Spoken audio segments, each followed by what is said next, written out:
7 already. All right, well, good evening, everybody. Good evening. I almost said good morning, but it is, in fact, evening. The sun is down, and that means it is time for prayer or sleep, but not both. Only one. So, tonight, I actually have no idea what day it is. It's like day 16 for 21 Days of Prayer. Technically, I'm asking you, but not actually I'm asking you. It is Monday. Thank you. Yeah. As I just drastically look around the room. Someone say a number. So tonight, the topic is 90% sure, if not, it's what's going to be the topic anyway, is kids, youth, young adults, and Gen Z, which is the culmination of all of those, except for like the youngest, Gen Alpha. May 16th, the day of prayer. Day 16? Okay, cool.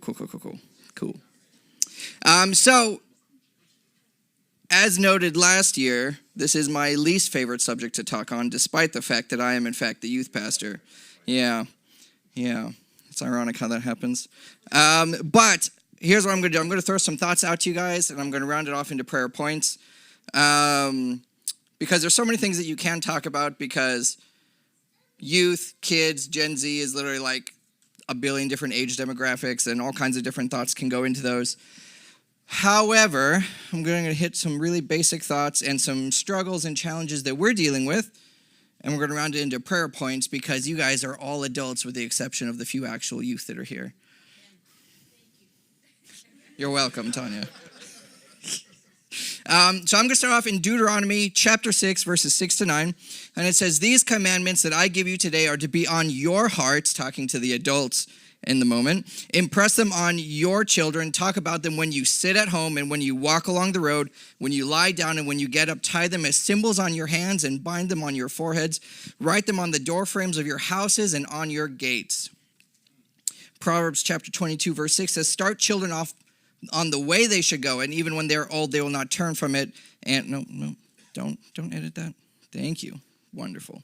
And Psalms 127, verses 3 to 5 says, "Children are a heritage from the Lord, offspring a reward from him. Like arrows in the hands of a warrior are children born in one's youth. Blessed is the man whose quiver is full of them. They will not be put to shame when they contend with their opponents in court." It's interesting. Again, I'm going to just throw a bunch of thoughts out, and then I'm going to actually put them into points. There was a point being a youth pastor where I started to ask myself some questions that will be obvious in just a second. For those of you who don't know, 25% of 16 to 24-year-olds, so that's youth, that's also young adults, arguably Gen Z, are functionally illiterate. So that's a quarter of Americans are functionally illiterate, with some reports finding a third of seniors lack basic reading skills. That means if you give them a book, they will stare at you until you walk away. 50% of all U.S. adults read below a 6th grade reading level, meaning day-to-day reading is difficult. It's interesting, though, that American public school was originally founded by the Puritans. I don't know how many people actually know that. By ensuring people could read the Bible and understand laws preventing religious and civic deceptions, an interesting phrasing, they actually created the 1647 Old Deluder Satan Act. How many of you have ever heard of that one? That's the deep history there. It was literally written to, what is the word they use? Basically, not have people deluded by Satan, which is the Old Deluder Satan Act. In 1647, in Massachusetts, it was to combat Satan's aim to keep people ignorant of Scripture. So they initiated the first public schools, because before America, public school didn't exist. There were private schools, there were parents who taught their children. But the Puritans in Massachusetts actually created the concept of public school to make sure that people could actually read the Bible, which is a very interesting goal for the public school system. James 2:17 says, "In the same way, faith by itself is not accompanied by, maybe I made part of that 50%. If it is not accompanied by action, is dead." And my final thought, rounding all this in before I start connecting these dots, it's interesting that there's been a huge uptick in Gen Z converting to Catholicism. It's very interesting. They're saying it's the most in a single year they've seen since the turn of the century, which is technically 25 years ago, but I assume they mean the 1900s when you write that. You know, no one says that about the 2000s. People just talk about the emo phase that everyone went through. All the emo-overs, you know. Anyway, it's definitely not a phase of mine. And my final and last thought is that for those of you who've never thought about it, or maybe never noticed it in the Bible, but didn't realize you didn't notice it, because there's a lot of those things you don't notice, and you're like, well, that's actually not in there, is that youth pastors and kids pastors are actually not a biblical role. It's an adaptation of the church to fill a gap. So, what are all of these thoughts? That is a great question. It's such a great question. Spent half the day thinking about it. So, what are these dots on the map, and how do I plan to connect them is the question everyone should be asking, including myself. Student ministry boils down to two things in my experience, which is authenticity and time spent. Nobody cares how much you know until they know how much you care. They don't really care to listen to you till you take the time to listen to them. It's just a straightforward thing that I have noticed, and I have noticed a lot of people struggle with, because I've been around for way too long now. We have found that when something is challenging, most people don't do it. Would you agree with that? You try and start a new habit like going to the gym. It's January. Let's admit it, at least half of us have probably at least thought about that one, okay? But if it's challenging and annoying to do, most likely you're either not going to do it at all, or you'll start it for maybe a week, and then it'll burn and fizzle out because it's way too annoying to deal with. And so it's interesting, the statistic on reading, with most people struggling to read, true to form, we have found that most of our students, this is personal experience here, have never actually read the Bible. In fact, over the course of a year, we started to keep track. Every time we would talk about a different character, different story, different theme, we would ask, who has read this book? Nobody. Who has read this chapter? Nobody. Who has heard of this guy? 20%. Abraham was surprisingly popular. So true to form, they've never read the Bible. And the ones that have read some of it, not even all of it, some of it, most don't regularly choose to read. So you ask why the uptick in Catholicism, for instance. I say for instance, this is what we're talking about now. They're looking for something authentic, and they're not finding it where they're looking. They come to churches and they see, you know, what was that mega church the pastor was talking about? Jesus being a stripper. You go to churches and there's some wild stuff out there. There's the depths of the internet, and it is, yeah, because his clothes was taken off him at the cross, and so it's a long train of thought that's really loosely connected, but it's not important. Mildly interesting, but not important. They go around, they find all these churches that have no themes, no thoughts, and they're all led and they rise and die by their pastors, and they're like, there's no authenticity here. I'm not finding connection. I'm not finding people. And so what you find is a whole generation of people that they kind of pray, they find some pseudo-spiritualism, but they don't find the authenticity. And so the reason why people are turning to Catholicism is that there's so much tradition and so much history there. They're like, this must be the authenticity that I'm looking for. There's no wild left-wing preachers like yelling random things, or there's not these crazy concerts that are happening and there's no actual meat and no substance to it. And so it's very interesting, but here's where I play my Uno reverse card. Because in Deuteronomy, he was talking to the adults, and he was putting the responsibility on the adults. Now, most of you in here are, in fact, adults. So he's talking to you guys. And it's interesting that for the young people in our life, now sometimes these are your own children, sometimes these are people that you have found that they just happen to be young, but they're in your life and you have influence in their lives. He says that I give these commandments to you. Impress them on your children. Talk about them when you sit at home. How many of you just love sitting at home? It's my favorite thing to do, especially as an introvert. People are like, you want to come out? And I'm like, I got things to do. They're like, what are those things? Sitting at home. That's right. When you walk along the road, when you lie down and when you get up, that's like half of my day right there. Tie them as symbols on your hands and bind them on your foreheads. Write them on the doorframes of your houses and on your gates. He's saying that you should be talking to your children and you should be showing your children Jesus all the time. all day, every day. And so if you look at your life, well, no, let me rephrase. The young people in your life, especially if they're really young children. Now, again, I'm a parent of 3 years, so you could say, well, what do you know? But I'm a youth pastor of 10 years, and I have heard some stories from people's lives.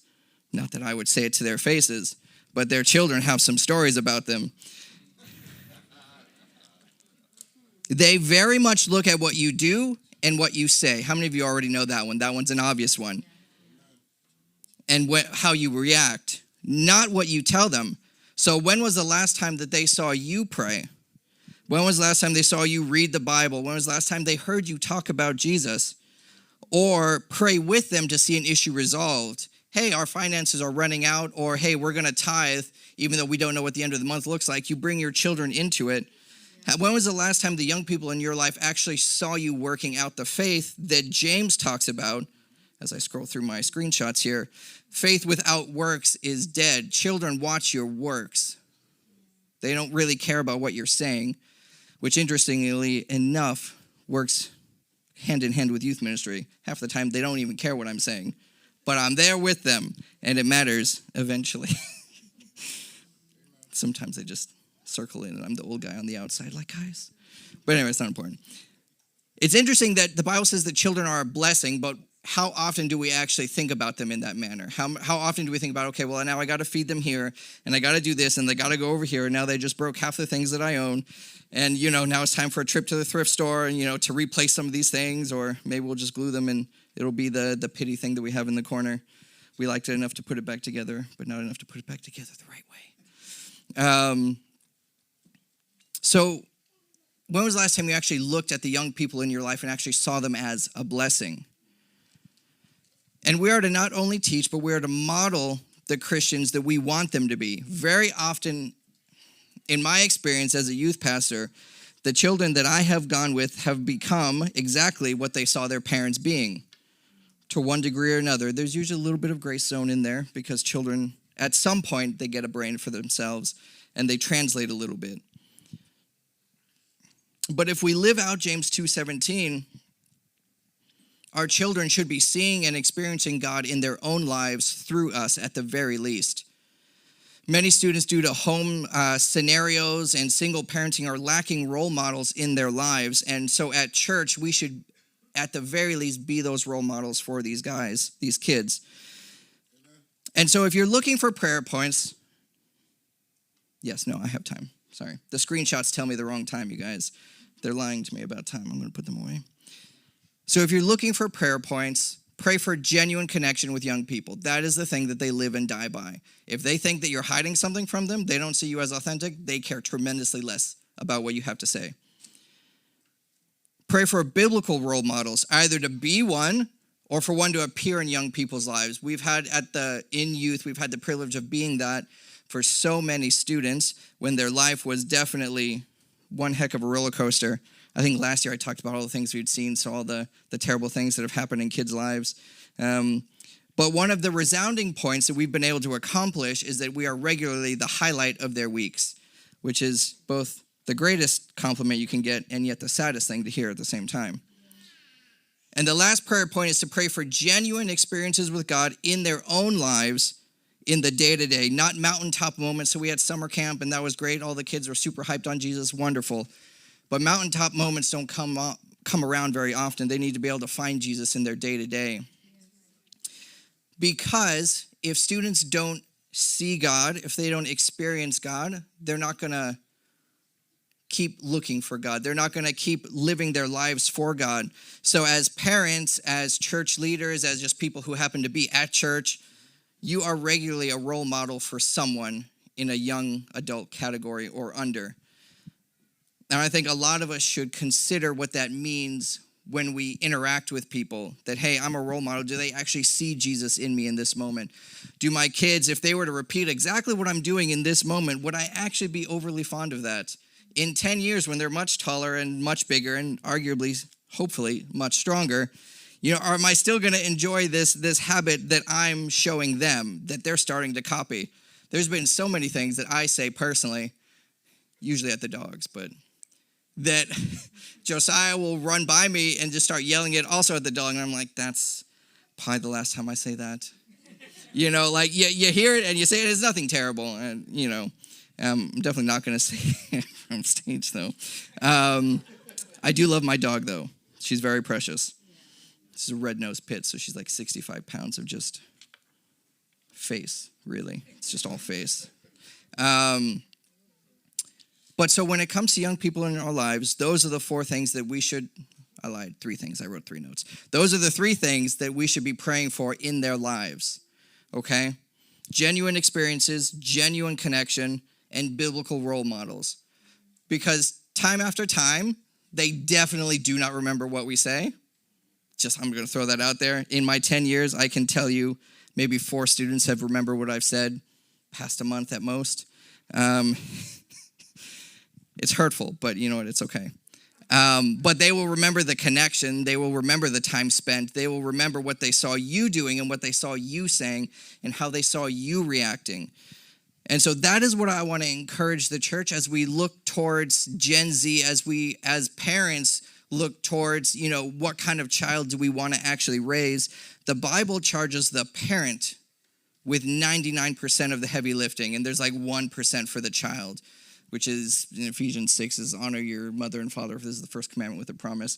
Ironically, that was one of the first verses I remember my parents trying to get us to memorize. You don't really think about it back then, but you look back on it, you're like, I feel like that was cheating.